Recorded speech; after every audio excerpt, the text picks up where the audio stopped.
சாரதா போட்ட ஒரே போடால வேறு வழி இல்லாமல் ஒத்துக்கிறாங்க. இந்த மாதிரி சாரதா சொல்லிடுறாங்க, வீடு விற்கணும்னா காவேரிக்கு தான் விற்கணும், வேறு ஆளுக்கு விற்கணும்னா இந்த வீடே விற்கிறதுக்கு நான் சம்மதிக்க மாட்டேன், இதுதான் என் முடிவு, அப்புறம் நீங்கள் என்ன பண்ணுவோம் பண்ணிக்கங்கடி அப்படின்னு சொல்லிட்டு போகிறாங்க. அதனால் வேறு வழி இல்லாமல் என்ன பண்ணுறதுன்னு தெரியாமல் கங்காவும் யமுனாவும் பணத்துக்காக ஒத்துக்கிறாங்க. அடுத்து எல்லாருமே சேர்ந்து இங்கே கொடைக்கானல் போகிறாங்க. கொடைக்கானல் உள்ளவங்க எல்லாருமே என்ன பண்ணுறாங்க, ரொம்ப சந்தோஷமாக காவேரி கங்கா யமுனா எல்லாருமே பார்க்குறாங்க. சொந்த வீடு விற்க போகிறீங்கன்னு நினச்சி நாங்கள்லாம் ரொம்ப வருத்தப்பட்டோம். ஆனால் உங்கள் மருமகனே வாங்குறாராமே, காவேரி புருஷனே வாங்குறது எங்களுக்கெல்லாம் ரொம்ப சந்தோஷம் அப்படின்னு சொல்லி நிறைய விஷயங்கள் சொல்கிறாங்க. இந்த மாதிரி யாருக்குமே அமையாது சாரதா, உனக்கு அமைஞ்ச மாதிரி மாப்பிள்ளைங்களாம் உண்மையிலே எல்லாருமே சொக்க தங்கம் அப்படின்னு சொல்லிட்டு எல்லாருமே பாராட்டுறாங்க. இதெல்லாம் பார்த்துட்டு கங்காவுக்கும் யமுனாவுக்கும் வயிறாக எரியுது, விஜயை பற்றி இப்படி பாராட்டுறாங்களே அப்படின்னு சொல்லிட்டு அடுத்து விஜய் என்ன பண்ணுறாரு, எல்லாமே அங்கே தயாராக எல்லாமே ரெடி பண்ணி பக்கா வச்சிடுறாரு. அதனால் இவங்களுக்கும் ஈஸியாக இருக்குது. எப்படி தம்பி இவ்வளோ ரெடி பண்ணிங்கன்னு ஆள்லாம் இருக்கத்த, நீங்கள் உங்களுக்கு என்ன பிரச்சனை, எல்லாமே ரெடியாக இருக்குது, நீங்கள் போய் கையெழுத்து போட்டால் முடிஞ்ச வேலை தான் அப்படி சொன்னோன்னே இன்னும் கடுப்பாயிடுறாங்க. கங்காவும் யமுனாவும் பார்த்தல எல்லாம் ப்ரீ பிளானு, முன்னாடியே பிளான் பண்ணி எல்லாமே பக்காவாக ஸ்கெட்ச் போட்டிருக்காங்க. அந்த வீட்டை எப்படியாவது வாங்கணுன்றதா இவங்க எண்ணம். அதனால தான் காவேரியும் இவரும் சேர்ந்து பிளான் போட்டு இந்த மாதிரி பண்ணுறாங்க. இந்த விஷயம் தெரியாத அம்மா ஏமாந்து போகுது அப்படி சொல்கிறாங்க. உடனே அம்மா பார்த்தல முன்னாடியே அவர் எல்லாத்தையும் பிளான் போட்டு வச்சுருக்காரு, அதனால தான் இப்படிலாம் பண்ணிட்டுருக்கேன், ஏன் இப்படிலாம் பேசுகிற அப்படின்னு சொல்கிறாங்க.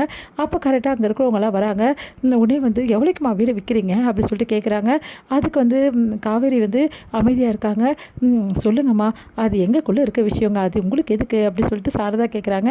இல்லைம்மா, நாங்களும் கேட்கலாம் தான் நினச்சோம், ஒரு சொந்த வீடு நிறைய பேருக்கு வாங்க மாட்டாங்க, இருந்தாலும் நாங்கள் வாங்கிக்கிறோம் சொன்னோம், அதனால தான் கேட்குறோம் அப்படின்னோடனே இவங்க தான் அந்த ஆள், அவங்க பார்த்தியா எவ்வளோ அமௌண்ட்டுக்கு கேட்குறாங்கன்னு சொல்லிட்டு, பார்த்தியாம்மா இவங்களுக்கு விற்று தான் நமக்கு நல்ல லாபம், அப்படியாடி உனக்கு இந்த விஷயம் வேறு தெரியுமா, சரி எவ்வளோ அமௌண்ட்டுக்கு நீங்கள் கேட்டுருந்தீங்க அப்படின்னோடனே உடனே சொல்கிறாங்க, ஒரு நல்ல அமௌண்ட்டு அப்படின்னு சொல்லிட்டு இந்த அமௌண்ட்டை சொல்கிறாங்க.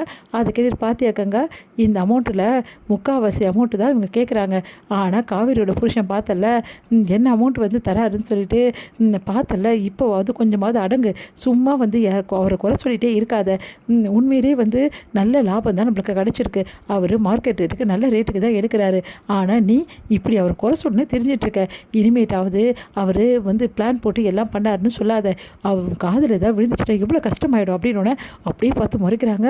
உன்னே அம்மா எனக்கு காசு இப்போவே வேணுமா, என்னடி நீ இப்போவே கேட்குற, ஆமாம்மா அவங்கள இப்போவே கொடுத்துட சொல்லு, வீட்டில் போயிட்டு கொடுக்குறேன், அப்புறம் கணக்கு பார்த்து கொடுக்குறேன், அந்த மாதிரிலாம் வேணாம், ரிஜிஸ்ட்ரேஷன் அப்போ பணத்தை கொடுக்கணும்னு சொல்லிவிடு அவங்கக்கிட்ட, எப்படி அதெல்லாம் இப்போ போய் சொல்ல முடியும், முதல் ரிஜிஸ்ட்ரேஷன் ஆகட்டும்டி, நம்ம காவேரி தானடி எங்கடி போயிடுவா, அதெல்லாம் எங்களுக்கு தெரியாதுமா, எங்களுக்கு கையில் பணம் ஆகணும், புரியுதா அப்படி சொல்கிறாங்க.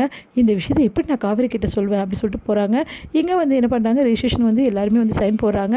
அப்போ சொன்னியா இல்லையானு, நான் சொல்லலடி அப்படி சொல்லிட்டு சாரதா சொல்கிறாங்க. என்னம்மா நீ இப்படி பண்ணிகிட்ருக்க, நம்மளே கேட்க வேண்டியதுதான் அப்படின்னு எடுக்கிறாங்க. வாயை கேட்கலான்னு சொல்லிட்டு கரெக்டாக விஜய் என்ன பண்ணுறாரு, சுட்கேஸ் ஃபுல்லாக பணத்தை எடுத்து கொடுத்துட்றாரு நம்ம சாரதா கிட்ட.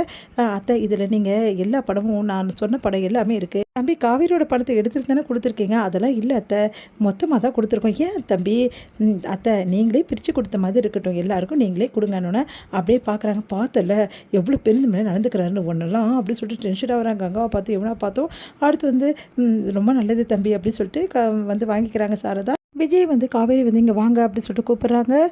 கூட்டின்னு போயிட்டு அப்படியே கட்டி பிடிச்சிட்டு அழறாங்க, கிஸ் பண்ணுறாங்க. என்ன ஆச்சு காவேரின்னு, ரொம்ப தேங்க்ஸுங்க அப்படின்றாங்க.